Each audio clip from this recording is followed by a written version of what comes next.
there are also controligarchs who have seemingly switched sides. And so it remains to be seen if they just were the smart money backing Trump because they thought it was a shoo-in. And now if Kamala Harris seems viable, they'll switch to her. Very confusing times. The big tech guys, though, there's a striking number of them. And I know that they're controversial figures. They're celebrated by our side as these white knights. Let's say Elon Musk, for example, Peter Thiel, for example, of Palantir. They're all backing Trump now. And there's several more kind of in this PayPal mafia who seem to possibly be wanting to ride the Trump train to technocracy. Well, they seem also, you mentioned PayPal, but they share a mutual interest, I think, in cyber currency, in digital currency, and from what I've read, it seems that Thiel and Musk, they're very much against the centralization of any kind of cyber currency. I can't help but wonder if that's kind of their genuine platform that they're getting behind Trump for, or if there's some other issues that are on their minds as far as liberty-minded billionaires, who we think are good.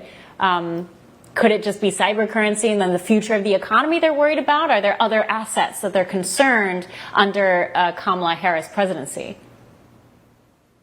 Well, certainly Trump will be the best president for crypto. So if you're a crypto fan, Donald Trump was just at this Bitcoin conference and said on day one he will fire SEC chair Gary Gensler, and that's a very welcome move. This guy has been totally corrupt. Trump got standing ovations when he said that. He was sort of surprised. And so this is the guy who wants to regulate crypto, decentralized cryptocurrencies, in favor of a central bank digital currency. So that would be great. And certainly Elon Musk and a lot of these sort of libertarian types out in Silicon Valley, they welcome that move. I do believe, I think there's plenty of evidence to show that the big switch to Trump, whether it's David Sachs and the All In podcast, and David Sachs and those guys, they were all pro DeSantis. They were very much not in favor of Trump for a while. Even the conservative big tech controligarchs.